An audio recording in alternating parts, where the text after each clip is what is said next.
Donc, je vais, avant de commencer plus loin dans le cours par rapport à là où on était rendu la semaine dernière. Donc, je vous rappelle que vous devez, si vous voulez bien suivre chacun de vos cours à toutes les 2 semaines, hein, vous devez visionner sur YouTube là, les cours précédents. Comme ça, ben, ça vous permet d'être à jour. Parce que moi, je poursuis toujours là où j'en étais rendu la semaine précédente. Vous n'étiez pas ici. Donc, vous devez visionner absolument le cours de la semaine précédente avant. Ça va toujours mieux pour la compréhension. Est-ce que vous voyez bien l'écran? C'est suffisamment clair? Sinon, on peut fermer les lumières, même des stars en arrière. C'est-tu correct? Oui? OK. Donc, j'avais présenté ça la semaine passée. Donc, petit récapitulatif. Il faut fabriquer de l'acier, le fer. Ça se fait en 2 étapes de manière générale, un peu comme la production de l'aluminium. Le fer, lui, il est attaché à de l'oxygène sous forme de molécules. Et donc, on appelle des oxydes de fer. Et ces oxydes de fer-là, eux, au départ, sont mélangés avec plusieurs autres minéraux, imbriqués les uns dans les autres. Donc, il faut au départ désimbriquer l'oxyde de fer, libérer l'oxyde de fer du reste de la roche, c'est ce qu'on appelle la gangue, des autres minéraux comme la silice ou peu importe, l'oxyde de titane. Et du coup, qu'on a l'oxyde de fer relativement pur, je dis relativement parce que c'est pas le niveau de pureté n'est pas absolu. Ben, après ça, on va recourir à des équipements qui vont nous permettre de briser le lien chimique entre l'oxygène et le fer pour obtenir du fer métallique, en l'occurrence de la fonte ou de l'acier. Okay? Et depuis longtemps, on est capable de faire de l'acier à un volume dit industriel, là, depuis environ le milieu, la deuxième moitié du 19e siècle. On a recours à ce genre d'équipement-là pour fabriquer de l'acier qu'on appelle le haut fourneau, dont j'ai décrit le fonctionnement la semaine dernière. Donc, le haut fourneau, rappelons qu'il génère de ce qu'on appelle de la fonte. De la fonte, c'est un alliage fer-carbone. Par définition, le carbone est contenu entre 2 et 5 de ce qui est vendu sur le marché. Mais ce qui sort du haut fourneau, c'est généralement autour de 4 de carbone. Okay? Et ce carbone-là, il vient tout simplement de la coke de pétrole qui sert à faire la réduction de l'oxyde de fer en fer métallique. Et il y a une petite partie du carbone qui ne participe pas à la réduction, qui va tout simplement être entraîné avec le fer liquide dans le fond du four et va être mélangé au fer. De sorte qu'on a déjà, là, à la sortie du four, déjà une certaine présence de carbone mélangé au fer liquide. Donc, j'avais présenté aussi les réactions chimiques de réduction qui ont lieu à l'intérieur du haut, ce qu'on appelle le haut fourneau. Donc, au départ, le charbon ou le carbone est représenté par la coke de pétrole ou le charbon, qui va réagir avec de l'oxygène que l'on insuffle à l'intérieur du four par la partie inférieure du fourneau.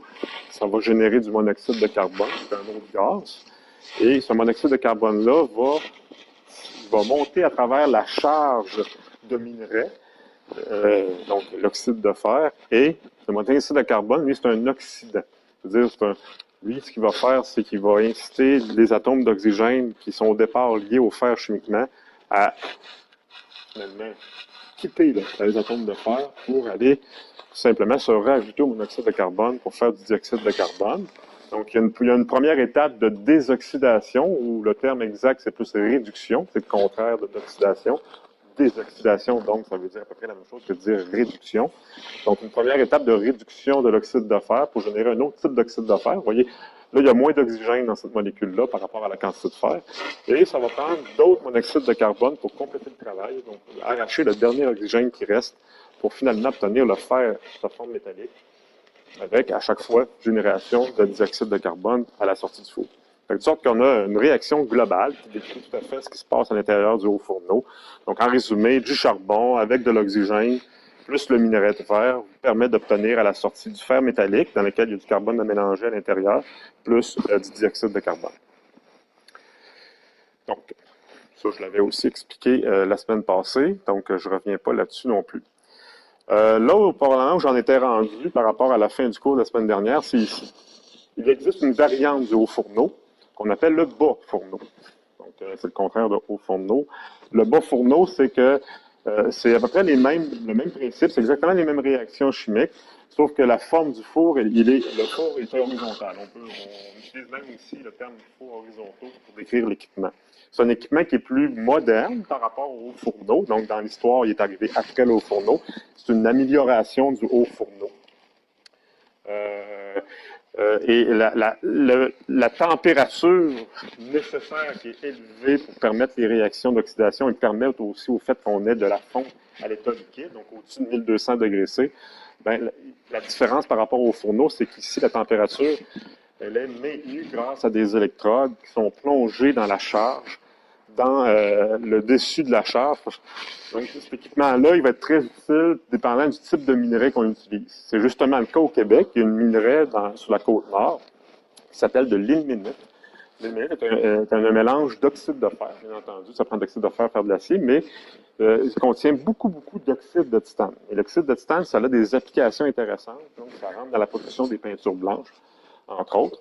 Donc, il y a une aciérie qui s'appelle QIT Ferrititane à Sorel, qui, eux, prend l'ilménite de la Côte-Nord, le transporte jusqu'à Sorel, et eux utilisent exactement cet équipement-là. Le four permet de séparer l'oxyde de titane de la fonte, de façon à pouvoir les séparer, les purifier chacun de leur côté, et obtenir d'un côté, dans un autre secteur d'usine, de l'oxyde de titane avec une relative pureté et être vendu, comme par exemple pour les peintures, c'est l'oxyde de titane qui est utilisé pour le blanc des peintures, et de l'autre côté, on en retire la fonte, l'alliage fer-carbone avec autour de 3 à 4 de carbone. Et là, il y a une partie de la fonte qui va être coulée en lingots, être vendue. Donc, on va ajuster la chimie. De temps en temps, on va ajouter du nickel, on va ajouter un petit peu de carbone, du silicium pour faire différents types de fonte. Coulée en lingots et vendue à des clients qui, eux, achètent la fonte pour fabriquer des pièces d'utilisation. Et il y a une partie de la fonte qui, elle, va être acheminée à un autre secteur de l'usine qui s'appelle l'acierie. Cette fonte-là va être transformée en acier. Et il y a même une partie de la fonte qui va être transformée en poudre. Il y a un autre secteur là, sur tout le terrain de l'usine. Il y a une usine qui fait de la poudre de métal, la poudre de fer. Donc ça, c'est un petit peu là, le schéma de procédé de l'usine qu'il y a à Sorel puis à Ferrititane. Et vous voyez, les réactions chimiques sont passablement les mêmes. Dans l'essentiel, c'est exactement la même chose que ce qui se passe dans le haut fourneau. Donc ça, vous avez une autre représentation du bas fourneau ici, une vue de côté. Les électrodes qui sont plongées dans ce qu'on appelle la scorie. La scorie, c'est l'oxyde de titane, qui est très résistif au courant, ce qui permet donc un passage du courant électrique, une forte résistance électrique, et qui dit résistance électrique très élevée dans un conducteur, dit un échauffement important. Ça nous permet donc de maintenir une température élevée. Donc, pour donner une idée de la taille de l'équipement, il y a une petite personne ici qui est représentée à côté de taille normale. Là. Donc, c'est assez gros comme équipement. Bon, maintenant, là, on est conscient que ce que je suis en train de décrire présentement, c'est un des chemins possibles pour faire l'acier. C'est-à-dire l'utilisation du haut fourneau ou du bas fourneau, mais à chaque fois, ce qui est produit directement de ces deux équipements-là, c'est de la fonte. Ce n'est pas de l'acier. Donc, il y a beaucoup de carbone. Donc, c'est autour de 4 de carbone. Okay? Donc, ce qu'il faut faire maintenant, l'étape suivante, c'est que pour faire de l'acier, il faut donc enlever du carbone de la fonte.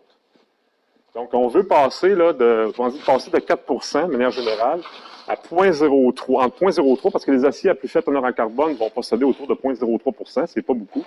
Puis, il y a des aciers qui, à l'inverse, vont posséder beaucoup de carbone. Ça peut aller jusqu'à 1,2. Donc, on va passer de la fonte. Ici, il y a une charge de fonte, puis on va faire de l'acier. La teinte est légèrement différente. C'est dû au fait que la fonte, son point de fusion, il est à peu près autour de 350-400 degrés C inférieur à celle de l'acier. Ce qui fait que lorsqu'on travaille avec de la fonte liquide, c'est 400 degrés moins chaud. Là, il y a quelque chose sur mon PowerPoint qui est programmé. Il y a un minuteur là, qui ne fait pas mon affaire, j'aurais dû enlever. Et on voit que la teinte est plus orangée lorsqu'on regarde la fonte. Puis lorsqu'on coule de l'acier, lorsqu'on travaille avec de l'acier liquide, c'est 400 degrés plus chaud. On voit que la teinte est beaucoup plus pâle. Ça s'approche même du jaune très pâle, même presque blanc. Donc, on voit que c'est pas pareil. C'est plus chaud. Donc, ce que vous avez ici, c'est un équipement qui sert justement à transformer de la fonte en acier. Donc, ce qu'il s'agit de faire, c'est tout simple. Comment enlever le carbone? Ben, on y va pas avec des pinces à cils, là, puis on va chercher les atomes de carbone qu'on les enlève à terre. Ce qu'on fait tout simplement, c'est qu'on injecte de l'oxygène. Okay? Et puis l'oxygène a une très grande affinité avec le carbone. Et les bulles d'oxygène vont passer à travers la chair. Donc, on utilise ce genre d'équipement-là. Donc, c'est un convertisseur. C'est tout simplement un cylindre dans lequel la fonte est déversée. Le cylindre, ben, c'est un bol, finalement. C'est pas un cylindre, c'est un bol. Une cuve qui peut être, qu'on peut tourner de manière à être capable de faire, d'embarquer les charges et de décharger aussi. Donc, on peut couler. Il y a une extrémité. Ici, il y a une ouverture qui est pratiquée là, sur un des côtés, qui va nous permettre éventuellement, lorsque le travail est terminé, le four il est monté sur un système de pivot avec un moteur. Donc, on va être capable, un peu comme quand on déverse avec une tasse, là, le contenu de la tasse, mais on va être capable de faire déverser l'acier éventuellement dans une poche de coulée pour passer à l'étape suivante. Donc, on peut le pencher et le vider. Et là, ce qu'on va faire, c'est que on va insérer une lance à l'intérieur et à travers la lance, on va injecter de l'oxygène qui est souvent purifié, donc de l'oxygène pratiquement pur. Et cet oxygène-là va circuler à travers la charge. Normalement, on plonge le cylindre très profond et l'oxygène, lui, va circuler en montant à travers la charge. Et en montant, l'oxygène, ben, il va réagir avec les petits atomes de carbone là, qui sont mélangés à travers la masse liquide. Donc, c'est ce qui va se passer aussi. Procédé basé sur l'insuffisance d'oxygène dans le bain de fonte liquide. Puis, on va être capable d'éliminer ces éléments-là. Donc, l'oxygène a une très grande affinité avec tous les éléments que vous voyez ici. Pas seulement le carbone, mais aussi le silicium, le manganèse, surtout le phosphore et le soufre. Le silicium et le manganèse, ce sont deux éléments qu'on retrouve dans tous les aciers. Ils sont toujours là, pour deux raisons. C'est parce que ce sont des atomes qui étaient déjà présents dans le minerai.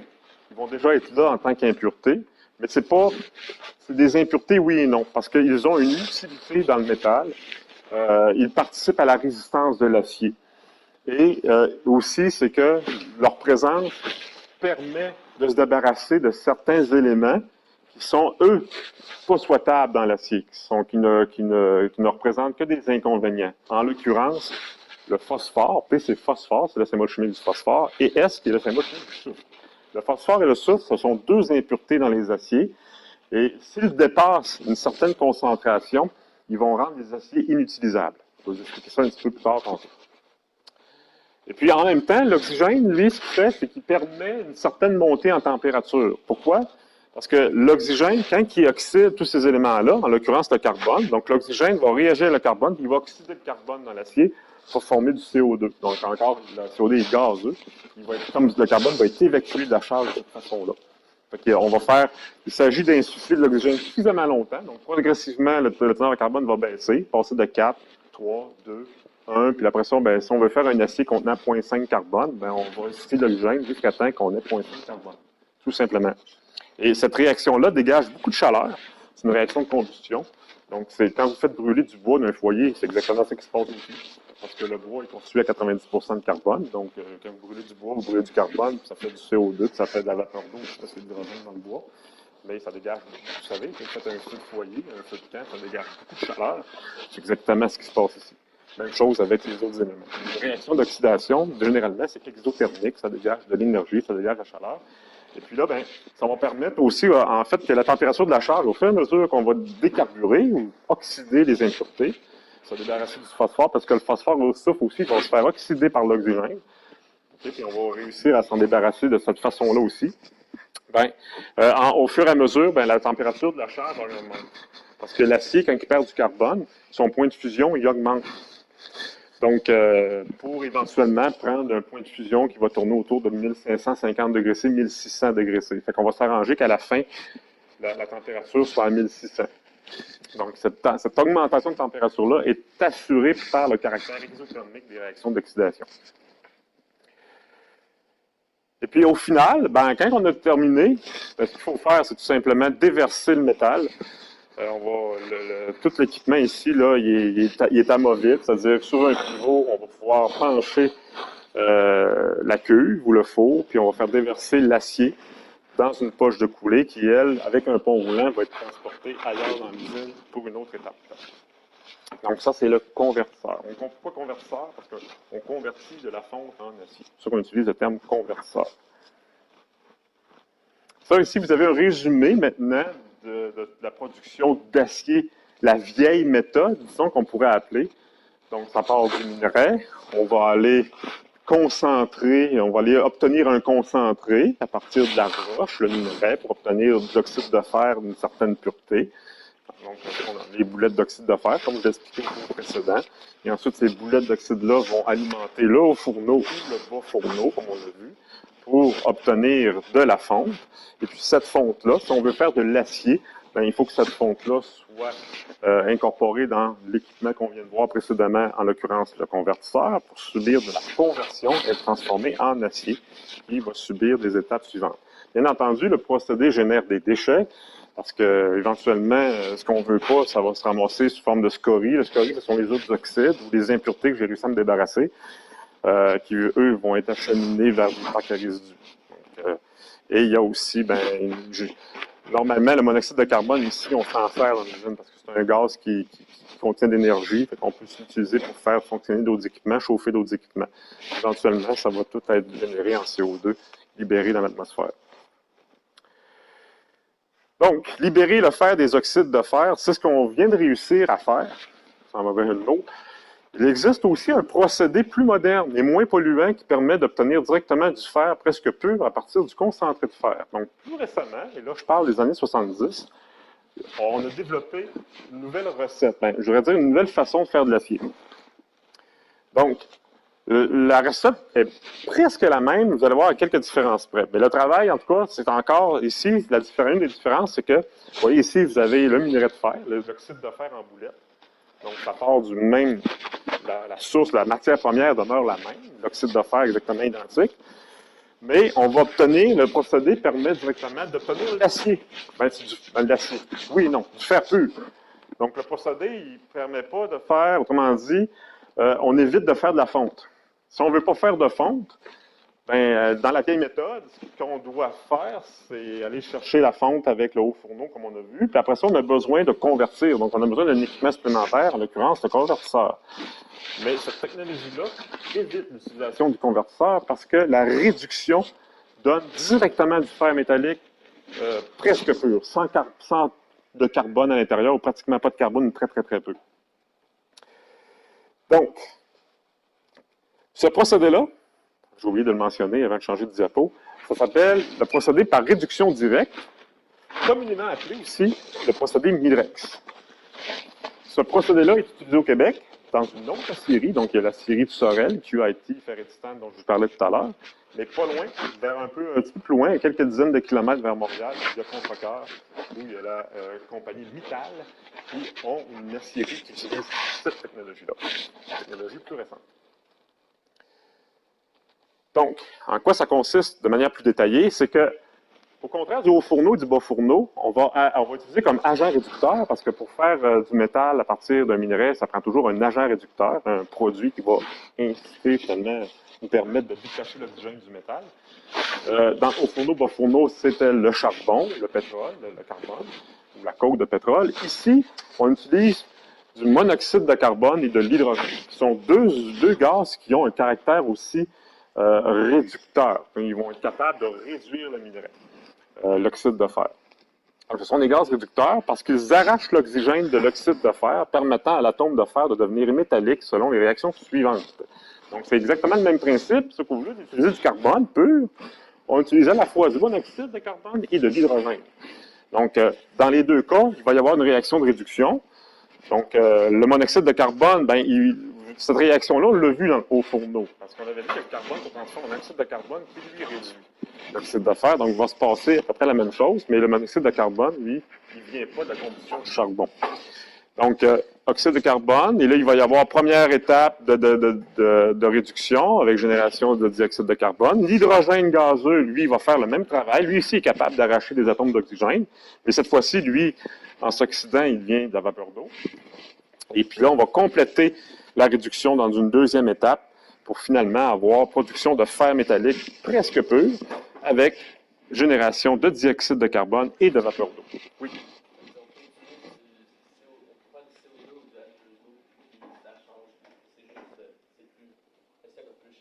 Ben, on n'utilise pas le CO2 et le H2O, on utilise de l'hydrogène et du monoxyde de carbone. Ça, c'est le gaz qui est créé à la fin. On produit. L'hydrogène, monoxyde de carbone, je vais expliquer ça tantôt d'où ça vient, ça. Parce qu'on n'achète pas l'hydrogène et le monoxyde de carbone en bouteille pour ça. Je vais l'expliquer comment ça fonctionne plus en détail. Donc, vous voyez, ça, c'est le grand principe. Là, ça ici, c'est le résumé du procédé. Ce que je viens de parler, c'est ce qui se passait ici dans l'équipement.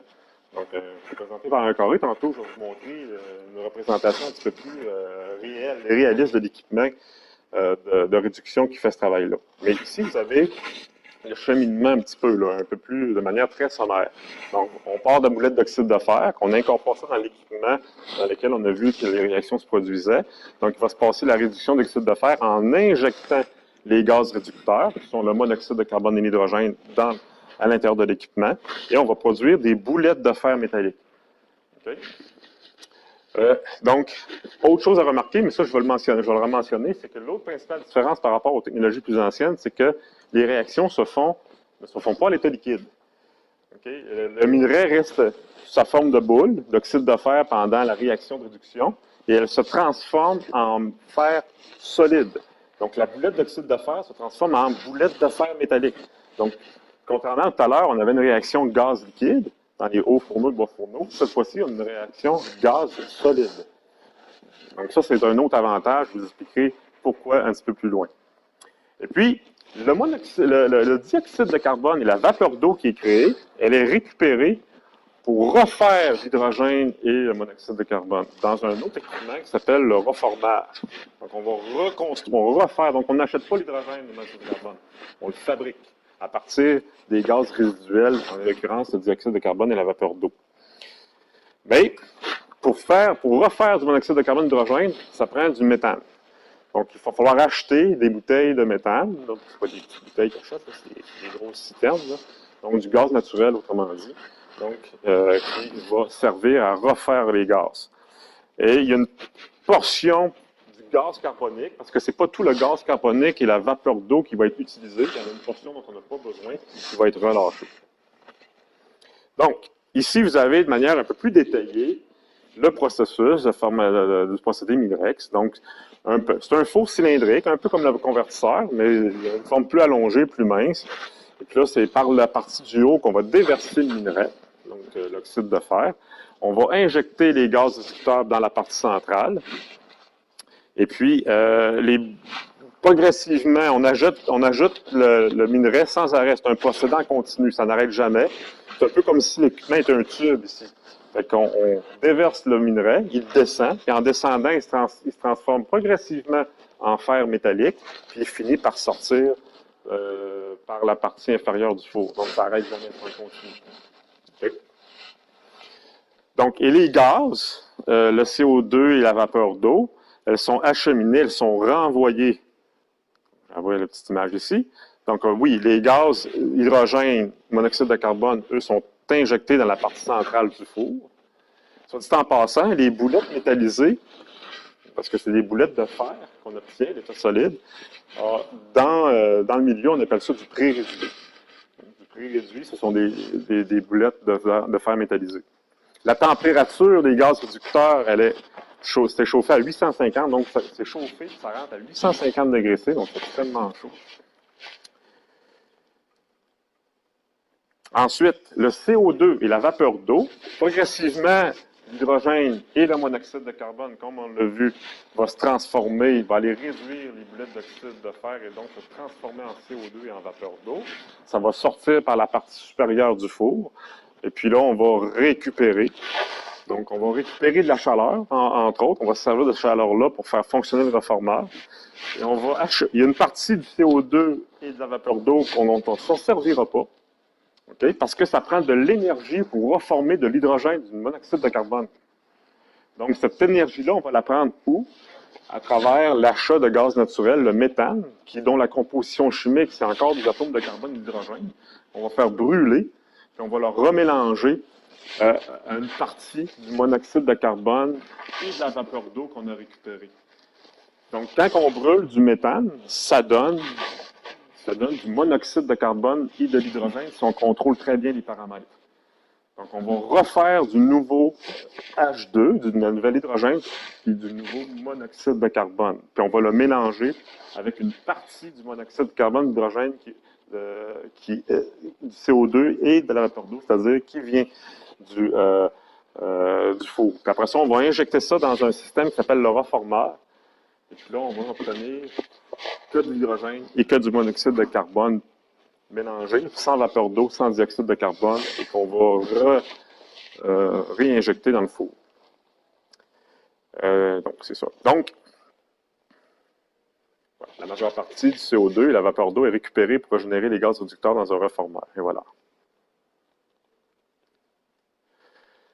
Les gaz réducteurs sont produits dans le reformeur en chauffant un mélange de méthane, CH4, avec la vapeur d'eau et le CO2. C'est ce que je viens d'expliquer. Des fois, je donne des explications sur une même PowerPoint, sur une même diapo, mais après ça, il faudrait que j'apprenne à lire mes diapos avant de faire mes explications.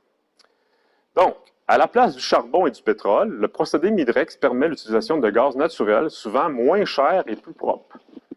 Donc, le gaz naturel, sur le marché, c'est moins cher que du charbon et du pétrole. Okay? C'est plus disponible, surtout depuis environ 7-8 ans, c'est encore plus vrai. Parce qu'aux États-Unis, on a décidé depuis 7-8 ans de faire de l'électricité ou d'aller chercher beaucoup de gaz naturel sur le territoire américain pour faire de l'électricité ou pour vendre à des compagnies qui vont l'utiliser comme l'acierie qui utilise le procédé Midrex pour faire de l'acier. Donc, les avantages principaux du procédé Midrex c'est qu'il ne requiert pas l'utilisation d'un convertisseur. Donc, on vient de sauver un équipement. Pas besoin de convertisseur. Donc, parce que l'achat d'un équipement, puis surtout l'opération d'un équipement, ça engendre des dépenses supplémentaires. Donc là, on vient de se débarrasser d'une étape. Donc, coût d'opération plus bas. On opère pour une température d'opération plus de 2 fois moins élevée. Avec le haut fourneau, là, il faut que le four soit maintenu à 1600 degrés C. Tandis qu'avec le procédé Midrex, on maintient une température autour de 750. Donc, il y a moins de perte d'énergie, puis on a à entretenir une température beaucoup moins élevée. C'est comme une maison. Si vous tenez votre maison à 18 degrés l'hiver, vous allez payer moins d'électricité que si vous décidez de mettre votre maison à 24. C'est exactement la même chose avec ce type d'équipement-là. Donc, il y a une réduction de coûts supplémentaires due aux températures d'opération moins élevées. Et l'autre gros avantage, le troisième, c'est qu'avec ce procédé-là, généralement, on obtient des aciers plus propres, avec moins d'impuretés. Donc ça, c'est un gros avantage. Okay? Parce qu'un des problèmes avec les aciers autrefois, moins aujourd'hui, mais autrefois, c'est que les comportements mécaniques étaient mauvais dû à une trop grande présence de différentes impuretés, surtout le soufre et le phosphore et quelques autres aussi, comme l'hydrogène aussi, qui peut amener des problèmes au niveau de la fiabilité des pièces. Donc, avec ce procédé-là, le métal qu'on obtient est généralement plus propre. Donc, moins dispendieux à produire, car requiert moins d'énergie et d'étapes. Donc, j'ai mis un petit signe de l'or juste pour vous faire comprendre que c'est intéressant ce procédé-là en termes de coût de production. Ouais, là, la raison pour laquelle j'ai mis ça, c'est que, les billettes de fer métallisées appelées pré-réduits, parce que là, d'un coup qu'on a notre fer métallique, c'est pas fini. OK? Parce que c'est. Le fer, il est presque pur. Et ça, c'est bon. Le but c'était d'avoir du fer métallique. Parfait, l'objectif, il est rempli. Mais c'est pas terminé parce que il n'y a pas beaucoup d'applications destinées au fer pur. Donc, même qu'il n'y en a pas. Donc, pourquoi? Parce que c'est très mou, du fer pur. Comme tous les métaux. Les métaux, lorsqu'ils sont purs, ils sont tous mous, donc la résistance mécanique est très faible. Là, c'est pas très intéressant. Donc, ce qu'il va falloir faire maintenant, c'est les étapes suivantes. Donc, il va falloir faire fondre le métal. Mais ça dépend. Peu importe. Si on utilise le bas ou le haut fourneau, on a déjà notre acier liquide. Il est déjà liquide, il sort de ces fours-là à l'état liquide. On le déverse dans une poche de coulée, puis on va le garder liquide. On va amener la poche de coulée à travers un pont roulant dans un autre secteur d'usine. Puis là, on va profiter du fait qu'il est liquide pour faire de la cuisine. C'est-à-dire qu'on va ajouter des ingrédients dans la poche liquide. Mais si on utilise le procédé Midrex, on a des billettes solides à l'ambiance qui sortent du four. Fait que ça, il va falloir le faire fondre. Okay? Si on veut continuer pour faire des recettes, pour faire différents aciers. Donc, pratiquement pur le fer. Ça fait que là, c'est pas intéressant au niveau de la résistance mécanique. C'est parce que ça ne contient pas de carbone. Il n'y a pas vraiment de carbone dans le fer métallisé provenant du Midrex, contrairement au bas et au fourneau. Il n'y a pas d'élément d'alliage non plus vraiment. Donc, on n'a pas de bonne résistance mécanique. Donc, ça, j'ai mis un petit bonhomme là, qui n'a pas l'air très. Il n'y a pas grand monde là, qui hésiterait à faire une compétition de bois de fer avec lui. Hein. Bon. OK. Donc, élaboration de l'acier à partir du prix réduit. Élaboration des aciers maintenant. Ça veut dire quoi? Ça veut dire que là, on va ajouter des ingrédients pour aller chercher vraiment des caractéristiques des aciers. Donc, certaines aciéries doivent permettre la possibilité de refondre les ferrailles. Donc, on a une intention depuis plusieurs années de récupérer le métal. Hein, on le fait beaucoup pour l'aluminium, on le fait beaucoup pour l'acier. Les réseaux de récupération maintenant, aujourd'hui, sont très développés. Les voitures, lorsqu'une voiture arrive en fin de vie, après 20 ans sur les routes, qu'est-ce qui arrive avec la carrosserie? Ben, elle est récupérée. C'est systématique. Okay? Parce que ça a une valeur très intéressante, le prix du métal, le prix du fer, puis le prix de l'aluminium aussi. Fait qu'il y a toujours du monde qui se lance en entreprise dans la récupération de métal parce qu'il y a de l'argent à faire là. Et à qui va être vendue la ferraille? À des aciéries. Mais ce n'est pas toutes les aciéries qui sont capables d'utiliser la ferraille et de faire de nouveaux aciers avec la ferraille. Ça prend des équipements spécifiques. Okay? Donc, il est possible, avec certains équipements dont je vais vous présenter tout à l'heure, de refondre la ferraille pour produire de l'acier au plus bas coût possible. C'est beaucoup moins cher produire du métal à partir de rebut que du métal à partir du minerai. Parce que là, on l'a déjà sous sa forme métallique. La tôle, là, de dos, le fer est métallique. Fait que tout ce qu'il faut faire, tu n'as pas besoin d'enrichir le minerai, tu n'as pas besoin de faire de la réduction. Tout ce que tu as à faire, c'est de le faire fondre. Donc, tu viens de sauver plusieurs étapes avant. Donc, en termes de coût de production, les aciéries, plus tu leur donnes de la ferraille, plus ils sont contents. Parce qu'eux autres, ils sauvent des coûts d'opération. Et ils vont vendre l'acier au même prix à l'autre bout que ça vienne de la mine, que ça vienne d'une ferraille. Donc, le réseau de la récupération, c'est même pas une intention environnementale. C'est purement et uniquement une intention de réduction des coûts des entreprises privées. Parce que dans les alumineries, par exemple, l'aluminium, produire de l'aluminium à partir de rebut d'aluminium, c'est 5% du coût de production par rapport à partir de la bauxite et toutes les étapes qui viennent. Donc, quand les entreprises veulent mettre des rebuts, c'est parce qu'ils vont vendre le prix au même coût là, au bout de la ligne. Mais les coûts de production beaucoup moins, donc plus de profit. C'est l'unique but. C'est sûr que les médias, pareil, ils vont dire c'est de l'environnement, tout ça. Ça fait très longtemps que les aciéries produisent de l'acier avec de la ferraille, puis ça fait très, très, très longtemps que les alumineries produisent de l'aluminium avec de l'aluminium récupéré depuis les années 50-60. C'est quelque chose de nouveau. C'est juste que la différence, c'est qu'aujourd'hui, les réseaux de récupération sont mieux développés qu'avant, sont mieux organisés, mais l'intérêt des entreprises de produire du métal à partir de récupération est là depuis le début. Okay? Ça ne vient pas des gouvernements, ça ne vient pas des environnementalistes. Les entreprises, c'est de l'argent, beaucoup à faire avec ça, parce que les coûts de production sont fortement diminués. Le four électrique. Bon, hein, ça prend un équipement pour être capable de faire fondre du métal. Parce qu'on ne peut pas mettre ça dans un haut fourneau, dans un bas fourneau. Les hauts fourneaux, les bas fourneaux ne sont pas conçus pour recevoir du métal. Ils sont conçus pour recevoir du minerai. Du concentré de fer. Ils ne sont pas conçus pour faire fondre du métal. Donc, ça prend un autre type d'équipement. Et le principal équipement utilisé dans le monde pour faire refondre la ferraille, c'est le four à arc électrique. Okay, qui est une espèce de bol, un peu comme vous voyez ici, okay, dans lequel on va pouvoir mettre la ferraille. Et puis, à l'intérieur du couvercle du bol, c'est un peu comme un presto, là, puis à l'intérieur, il y a 3 électrodes en graphite qui passent à travers, qui sont insérées à travers le bol, et dont on va se servir pour chauffer la charge, pour fusionner la charge. Donc, il s'agit de faire circuler un courant triphasé qui s'appelle entre les électrodes. Ça génère un très gros échauffement à l'intérieur de la charge. Et puis la charge a fini par fondre parce que le point de fusion finit par être dépassé. Donc, puis là, pourquoi on l'appelle le four à arc électrique? Parce que les 3 électrodes sont uniquement alimentées avec du courant électrique. Donc, c'est ça qu'on l'appelle le four électrique. Donc, toute la température provient uniquement que de l'électricité. Elle ne provient pas, par exemple, de la combustion du charbon comme dans le haut fourneau ou dans le bas fourneau. Elle provient, c'est C'est une énergie électrique uniquement. Et puis là, ben, le bol lui-même, il est monté sur un système d'engrenage, puis sa forme arrondie permet de basculer. Quand, mettons, on a terminé de faire l'acier, d'élaborer l'acier, il faut déverser le contenu de la charge liquide. Il y a des ouvertures en bas. Là, ben, en basculant le four, il est possible de couler l'acier lorsque son élaboration est terminée. Donc, vous voyez, il y a encore des images encore plus précises là, du four à arc électrique. Là. Sur Google, j'en ai trouvé de nombreuses. Il a fallu que je choisisse les plus belles. C'est ça. Donc, pas grand-chose d'autre à dire là-dessus. Ça, c'est des vraies photos de four à arc électrique. Ici, vous avez une photo au terme d'élaboration, de terminer l'élaboration, puis on déverse l'acier dans une poche de coulée qui est en bas, située en bas du four. Donc, vous voyez, la photo permet de voir la teinte de l'acier, à 1650 degrés, 1700 ici, c'est presque blanc. Okay. Parce que plus vous chauffez un matériel, plus on multiplie les longueurs d'onde. Puis quand on mélange le plus de longueurs d'onde visibles possible, ben le mélange des couleurs, ça fait blanc. Comme le soleil, si vous allez dans l'espace, puis qu'il n'y a pas d'atmosphère entre vous et le soleil, vous allez voir le soleil très, très blanc.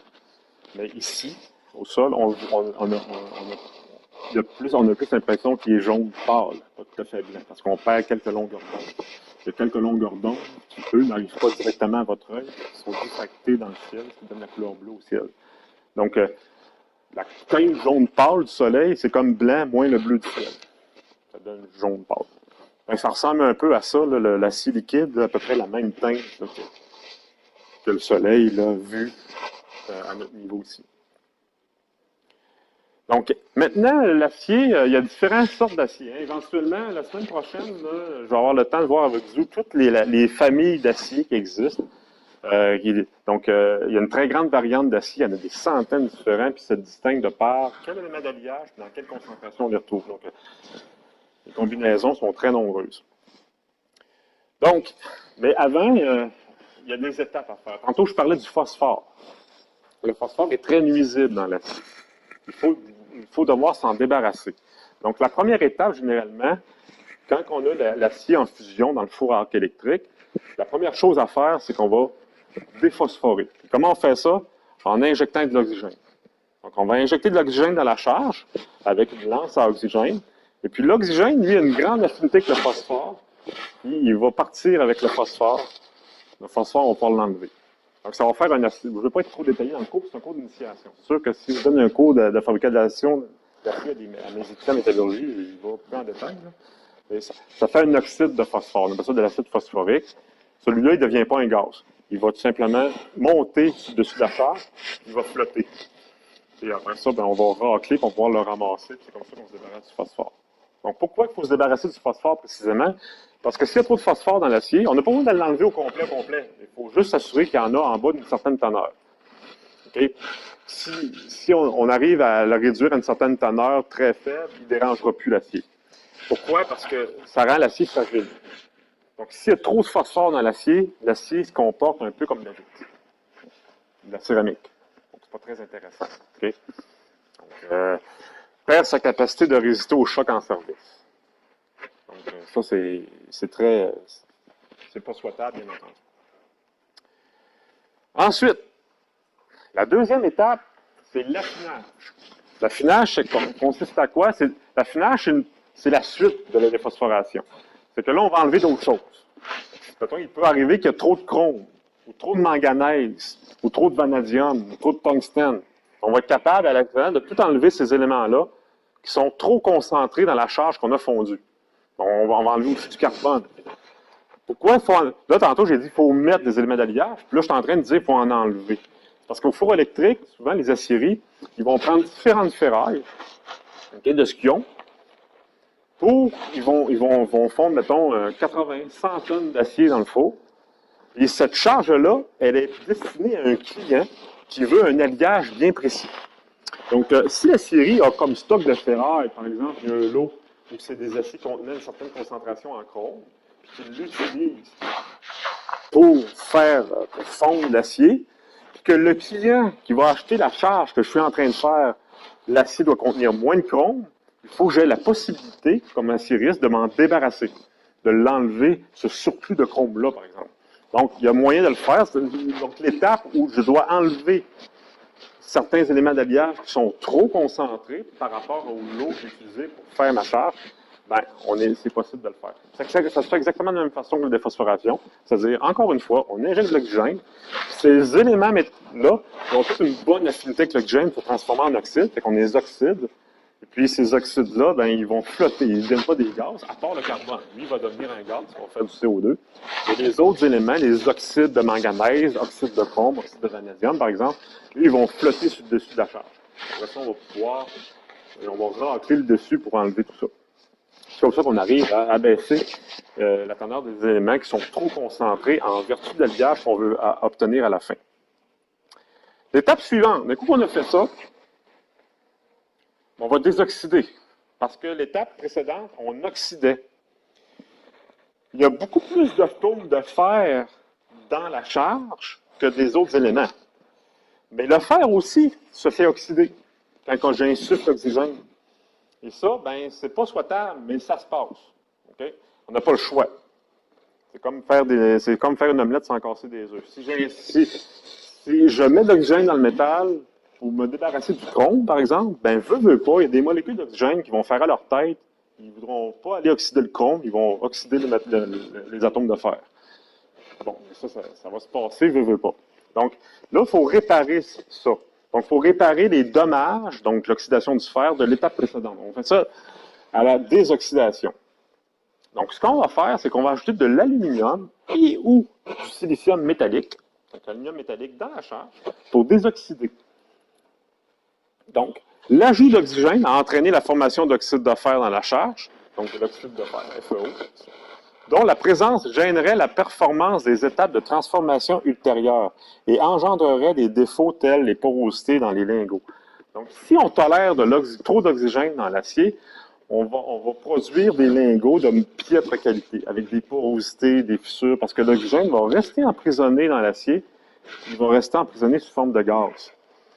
Donc, ça va donner des pièces. Puis en plus, les pièces, on ne sera pas capable de les souder. C'est un autre petit détail. S'il y a trop d'oxygène dans le métal, s'il y a trop d'oxyde de fer, les pièces deviennent difficiles, même impossibles à souder. Ça, c'est un gros problème. Il faut être capable de désoxyder le métal. On ajoute de l'aluminium et du silicium. Et là, ben, ce qui va arriver, c'est que là, ben, l'oxygène va sortir du métal. Là, on va obtenir des lingots plus beaux, puis soudables, de meilleure qualité. Parce que l'aluminium et le silicium ont aussi une très grande affinité avec l'oxygène. Quand les atomes d'aluminium métallique qui vont se retrouver dans la charge, ils vont croiser un oxyde de fer, l'oxygène va préférer aller avec l'aluminium, puis il va laisser le fer tranquille. Il va aller oxyder l'aluminium, puis le fer il va être réduit, il va retrouver sa forme métallique. C'est ce qui va se passer. Ensuite, du coup ça c'est fait, on procède à la désulfuration. Sulfuration, ça fait référence à l'atome de soufre. Tantôt j'ai dit que il y a deux impuretés dont on ne veut pas avoir dans les aciers, les deux principaux, en tout cas, deux principales impuretés, phosphore et soufre. Donc, s'il y a trop de soufre dans la charge, il faut avoir l'opportunité d'enlever. Donc, pour la recette, pour se débarrasser du soufre, c'est qu'on va ajouter un métal qui est très utile en sidérurgie, en l'occurrence, le manganèse. Donc, pour désulfurer les aciers, il faut absolument ajouter du manganèse dans l'acier s'il n'y en a pas assez au départ. Donc, le manganèse, on l'ajoute dans la charge. C'est pas sous sa forme métallique. Là, parce que là, j'épargne certains détails techniques, là, parce que c'est un cours d'initiation. Je ne veux pas aller trop loin, parce que là, vous allez me trouver un petit peu malade mental, là, si je vais dans des affaires bien détaillées, c'est un cours d'initiation. Mais c'est pas sous sa forme métallique, c'est sous forme de sulfure pas de sulfure de manganèse, mais de ferromanganèse, peu importe. Le manganèse, lui, il va aller réagir avec le soufre, former ce qu'on appelle du sulfure de manganèse, mais peu importe. C'est comme ça qu'on va enlever le soufre de l'acier. Et pourquoi il faut enlever du soufre? Bien, à peu près pour les mêmes raisons que pour lesquelles il faut enlever le phosphore. Parce que le soufre, s'il y en a trop, il fait le même problème qu'avec le phosphore, c'est-à-dire qu'il rend l'acier fragile aussi en service. Le phosphore rend l'acier fragile en service, mais il ne gêne pas les opérations subséquentes. Tandis que le soufre, lui, en plus de rendre l'acier fragile en service, il va empêcher, ça va être impossible d'être capable de laminer l'acier, qui est l'étape qui vient après l'élaboration de l'alliage. Parce que l'acier va se déchirer au laminage. On ne sera même pas capable de faire de la tôle. Donc, s'il y a trop de soufre au départ dans l'acier. C'est la raison principale pour laquelle il faut désulfurer l'acier. Donc,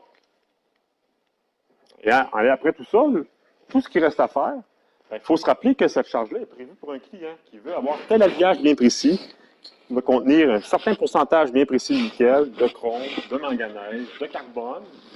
Le silicium aussi, il faut surveiller, vanadium, tungstène, donc plusieurs éléments d'alliage. Fait que on va, à la fin, on va ajouter les éléments d'alliage manquants. Donc, ce qu'on appelle la mise au point.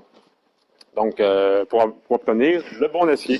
Fait que là, on va ajouter soit du tungstène et ou molybdène. Donc, je fais la liste de tous les principaux éléments d'alliage qu'on peut retrouver dans les aciers. Donc, le W, c'est tungstène. Okay? Molybdène, c'est pas des éléments que vous avez entendu souvent parler, mais dans le monde de la sidérurgie, c'est des éléments très importants dont on entend beaucoup parler. Le nickel, qui est extrêmement important en sidérurgie. Le carbone, s'il en manque, on va ajouter du carbone sous forme de charbon dans la charge. Le chrome aussi, qu'on trouve dans beaucoup d'aciers. Le vanadium, qu'on trouve dans certains aciers. Donc, c'est les principaux éléments d'alliage. Il y en a d'autres, là, comme du bore aussi, mais ça, c'est beaucoup plus rare qu'on va trouver du bore dans l'acier. Quelques autres éléments aussi qu'on peut retrouver dans l'acier, mais ça, c'est les principaux. Voilà. Et voilà. Et là, ben, ça m'amène à dire, les éléments d'alliage, ça sert à quoi? Pourquoi on met des éléments d'alliage dans l'acier? Bien, il y a deux raisons principales. Il y en a quelques autres plus spécifiques, là, mais je me concentre dans le cours-ci de juste les deux principales. Les principales raisons essentielles, c'est pour augmenter la résistance mécanique. Okay? Donc, comme par exemple pour faire un train d'atterrissage. Ça prend une très grande résistance mécanique pour faire le corps du train. Pas le système de suspension, le système de suspension aussi, mais l'arbre du train d'atterrissage, là, ça prend une très grande force pour être capable de faire ça. Il faut que ça résiste. Il ne faut pas que ça plie. Il ne faut pas que ça casse. Donc, ça prend d'excellentes propriétés mécaniques. Et contrairement à ce qu'on a porté peut-être à penser, le train d'atterrissage, le corps que je parle, là, lui, là, son effort maximum, il le fait au décollage, pas à l'atterrissage. C'est au décollage que le train d'atterrissage, le corps, pas le système de suspension, le corps du train travaille le plus fort. Quand l'avion, au départ, est immobile, puis que là, les pilotes ouvrent les moteurs, il y a une très grande force qui est appliquée. La force de friction, le poids de l'avion vertical avec la friction des pneus, l'avion, là, lui, il ne veut pas bouger. Okay? Ben là, avec la poussée des moteurs, il n'y a pas le choix. Mais là, il y a une très grande contrainte en flexion qui est appliquée au centre du corps du train. Donc, c'est comme si le train voulait se faire plier. Donc, ça prend, il ne faut pas qu'il plie, le train. Il ne faut pas qu'il casse. Parce que sinon, je vais vous avertir, vous allez devoir débarquer de l'avion, puis vous allez aller à Cuba une journée plus tard, parce qu'un un avion avec son train d'atterrissage cassé, ça ne décolle pas. Donc, il faut éviter ça. Tandis qu'à l'atterrissage, ben, le corps du train, il ne travaille pas trop fort, c'est plus le système de suspension qui absorbe le choc. Donc, c'est vraiment au décollage que ça prend une résistance mécanique de la part du train d'atterrissage. Et l'autre raison essentielle, c'est pour augmenter la résistance à la corrosion.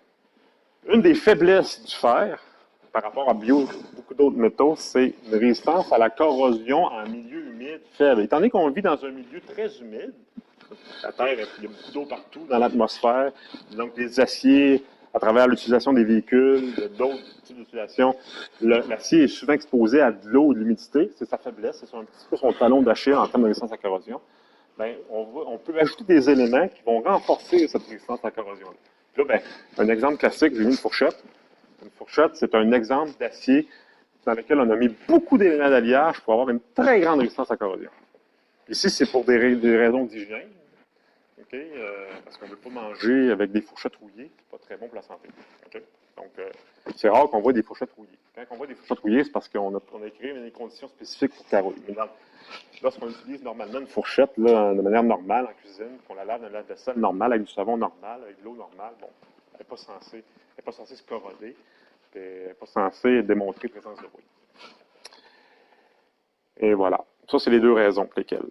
Fait que ce que je vais faire immédiatement, c'est que déjà le temps de prendre une petite pause, parce qu'on est quand même jeudi en fin d'après-midi, donc vous avez besoin de vous reposer. Je poursuis un petit peu plus tard.